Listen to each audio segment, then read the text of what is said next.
You can impact the world. You can make a difference. Yes, you. And I know this because I've spent over 15 years training brothers and sisters like you to go out and have an impact on millions of people. And in this video, I want to do the same for you. Even if you don't know how to do it, even if you're scared to do it, and even if you feel like you've tried, but nothing worked. After speaking to countless Muslims, I know that most of you actually want to make a difference in this world. You want to do something good. You want to do something beneficial. You want to use your life and blessings to serve this ummah. You want to please Allah with leaving a legacy. This is something that so many Muslims feel like is important for them. And if that's you, then in this video, I'm going to break down exactly how to do it. Now, I want to start by actually telling you a story. I was sold this dream. Maybe you were sold this dream too.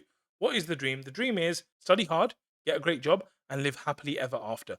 But for me, I didn't find this was the case. And maybe because when I was in uni, I felt like, you know what? Like right now, I just want to be out of uni. I don't want to study. I just want to find a good job. I want to get money. I want to get married. I want to just get on with my life. But when I actually got into the corporate world, I found it a bit different. It wasn't like that for me. I actually got to the corporate world. And I remember there was one incident where after I started working and the novelty started to wear off, like I've got a job and all this stuff. When I got into it, I remember sitting at my desk one day and this lady I worked with, she came and she sat next to me and she started talking to me about money and commission because it was a sales role. And she started saying, oh, I'm going to make this much money and I'm going to do this and I'm going to do this with the money and all these different things she was saying about money. And after a while, my brain started to zone out and I started to think to myself, like, she's just going on and on about money. And it was a bit like a movie where it just went quiet in my head, but she was still talking, right? And I said, Ya Allah, is this what you created me for? Like, is this my purpose in life? To sit here and just listen to other people about money, money, money, money, money? And for me, this was a bit of a wake up call. It was a breaking moment because I started to think that life is not just about working hard and making money and just getting on with it. There's got to be much more to life. And I felt like I really wanted to do something of impact. I wanted to do something differently, but I didn't know how to do it. And I was completely clueless on how to do this. And so, this is the first thing for you that maybe you want to make a difference, you want to have an impact in the world, but you don't know how to do this. And so, what I would say to you is the first thing you need to do is you need to actually make the intention. You must make the intention to have an impact in the world because there are some people out there who don't even have that intention. And I'm saying if you have that intention, then you need to go and speak to Allah and you want to say to Allah, I have this intention. I don't know how I'm going to do it, but I want to do something. And this is exactly the situation with me. When I first started this job I talked about, one of the things they did is they actually gave us sales training. And while I was learning the sales training, I was like, wow, this is wild. Like, imagine the first time you've been exposed to like self help content, all this kind of stuff in the days when there's no YouTube, by the way. So I'm going through this. I'm like, this is amazing. I'm like, I wish I could use this for the sake of Allah. I wish I could do something to impact the world, to benefit mankind, to benefit the ummah. But I didn't have no idea how doing it. But I was like, you know what? Inshallah, one day I'm going to do this and use this for the benefit of mankind and the ummah. And I had no idea how to do it. And this is what I'm saying. I just made the intention that I'm going to do it. So anyway, I kind of got on with it. I learned how to do sales, all this kind of stuff. Fast forward many, many, many years later, I was in another role and I was told that I have to create a dawah training program. So this is like 6 years later. And in that dawah training program, I created this brand new thing. It's with IERA. You might have heard of it. It's called GoRap. And we created this dawah training course. And within that, I took the stuff I learned in 2003 in that course and I put it in there to improve people giving dawah. And this for me was a huge blessing from Allah that there was a time when I wanted to do something, but I didn't know how to do it. And Allah made it a reality for me to use exactly that same stuff for the benefit of giving dawah to tens of thousands, hundreds of thousands, maybe even millions. Right. And so, what I'm saying to you, the first lesson is make that intention and don't even worry about how am I going to do it, but just make the intention clear, put it fully on Allah that I want to do this for your sake, and Allah will make it a reality for you, inshallah. So, the second tip for making an impact in the world is take action. Now, sometimes you might get to that point where you know you have the intention to do it, but you don't do anything with it. I want to tell you a story. There was a time when I read this hadith by the Prophet ﷺ where he said, the best of you. And just when he said that part of the hadith, I'm like, whoa, I want to be the best, right? So I'm going to follow whatever it says in this hadith.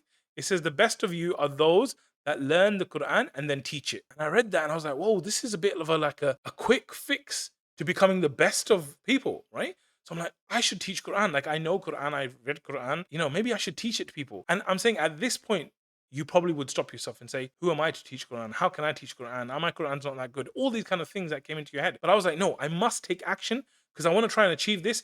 I know what I have to do. Let me do it. Now, rather than going and training and joining a club or this and that, because I knew how to read Quran on a basic level, I was like, why don't I just teach Quran to like the closest people? So I'm like, my little brother, he needs to learn Quran. And then next door, I have my cousins live there. Like they need to learn Quran. And then further down the road, Pakistani family, right? We have another family living there and we have neighbors. Why don't I just like get these few kids and try and teach them about Quran, teach them about Islam? So I just like asked my mom or dad or whatever. I asked my aunties and uncles. And of course, when you phone your auntie and uncle say, I want to teach your child Quran free, they're like, whoa, yeah, take him. Like mold him, do whatever you want with him. So they started to come around and including neighbors. And I just started teaching. I didn't even know what to do. Like first lesson, I was like, what do I do? Okay, this is the Quran. The Quran is the words of Allah. Like just whatever I could do.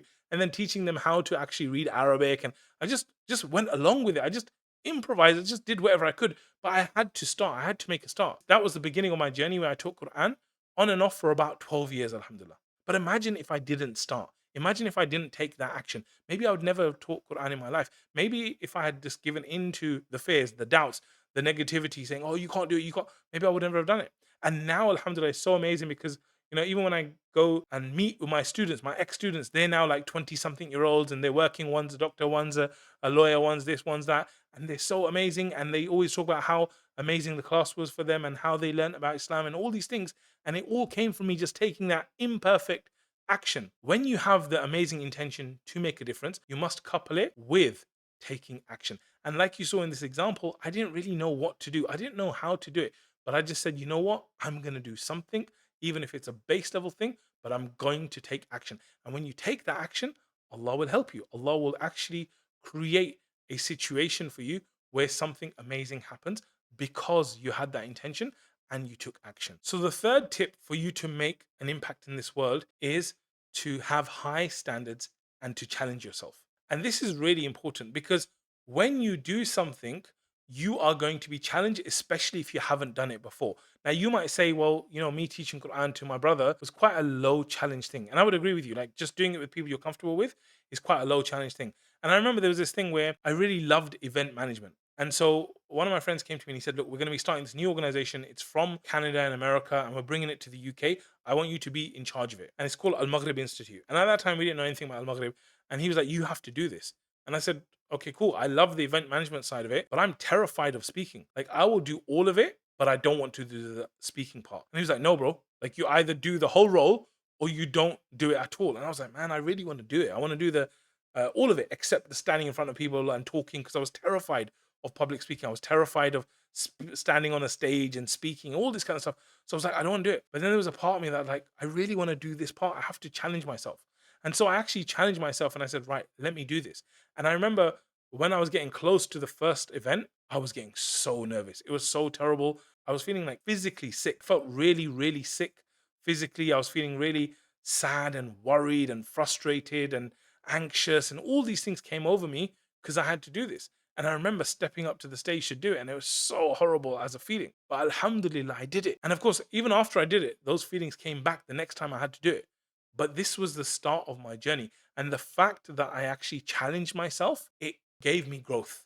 And what you need to understand is that you want to grow because the more you grow, the more impact you can have. But in order for you to grow, it requires something. And I always give the example of my son. When he was growing up, he would come at night sometimes and he would say, I've got pains. I've got pains in my body. I've got pains in my elbow. I've got pains in my leg. Why has he got pain? Because he's growing. And when you're a child and you're growing, you get growing pains. You can't grow. A child doesn't grow unless they have a bit of pain in their body. And so it's the same thing for you. If you're going to go through the growth, you're going to have to go through the pain. And that's why they say no pain, no gain. But in order for you to do that, you have to be willing to challenge yourself. If you just sit back in your comfort zone all the time, you won't get that level of growth. And therefore, your level of impact will be limited. And so if you want to maximize your impact in the world, you have to maximize your growth. And the way you're going to do that is by challenging yourself and taking yourself to that next level. So my last tip for you, Allah and Akhirah always.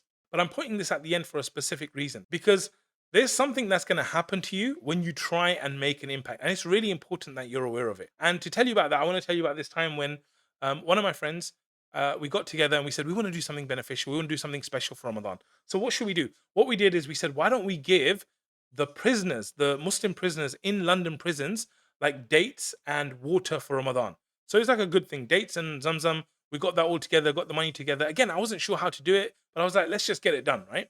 So I try and do this, and we have to deliver the dates one day. So what happens is I go to my uncle and I say, can I borrow your van? Because we need to deliver the dates and stuff. My uncle, big shout out to my uncle Heather. He was like, absolutely, take my van, go and do it. So I went, I took the van, right? As I'm leaving his house, like 1 minute away, I'm on another road, I'm driving the van, and suddenly I hit a car. Like I hit a car, okay? And I'm driving and I stop and I'm like, what? I hit a car. I stopped and then I was double minded. I was like, do I go or do I stop? If I go, no one's gonna know, right? And then I was like, man, I'm doing this for Allah, right? And it became like a test. It's like I'm doing this for Allah. I should stop. I can't do something wrong when I'm trying to do something right.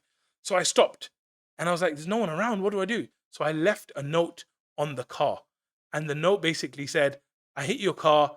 Here's my number. Give me a call. Okay. So anyway, time passes. I go and I do the deliveries. I give the van back and stuff. There's no damage to the van, right? This guy calls me. I thought he wouldn't call. He calls me. And he calls me and he says, yeah, my car's damaged, this, that, and the other. I go to meet him. And he's like, yeah, you owe me this much money. The guy didn't say anything. Oh, thank you for stopping. I really appreciate it. You know, most people would have just gone, I appreciate you leaving the note. Nothing. He was horrible. He was horrible. And he just like took money. And it cost me hundreds of pounds. And I was thinking, subhanallah, like I was trying to do something good, something bad happened, this happened, right?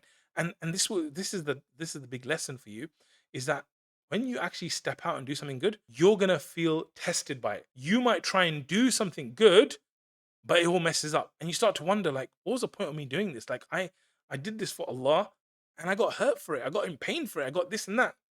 But this is the truth only if we think from a dunya perspective. But if you think from an Allah perspective, from an akhirah perspective, this is never a loss. It may feel like a loss. You might actually lose money, but in the long run, it is nothing but a win. And if you can maintain that sincerity and you can maintain that righteousness, then that will be a win for you. Like now, imagine if I hadn't stopped.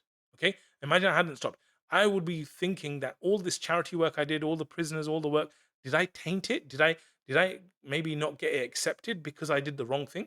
And so when we're trying to do things and give to the world, we have to do it in the right way. And you will be tested, things will mess up, you will make mistakes. But if you look at it like Allah and Akhirah first, then suddenly everything changes because you realize that your reward is not here. Your reward is not in that person saying, thank you for calling me for hitting my car. Your reward is with Allah. And when your reward is with Allah, it is the safest and it is the best reward. So the reward that you will get from Allah will be far beyond anything else you could get in this world. So to summarize, the first thing I want to say is that you can actually make a difference.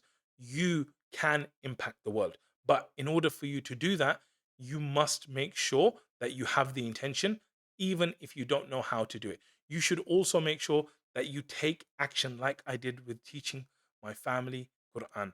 And you must challenge yourself because the more you grow, the more you will be able to impact people. And then the last thing is that you must make sure that you put Allah and Akhirah at the center of why you're doing it. So that when you are tested and when things go wrong, then at that point, you can still consistently go and do the right thing. Now, you might be thinking, well, this is really good, Muhammad, but one of the key things to me being successful is actually being able to speak. And I really, really have a fear of judgment and others when I'm trying to speak. If that's you, you've got to watch this video next.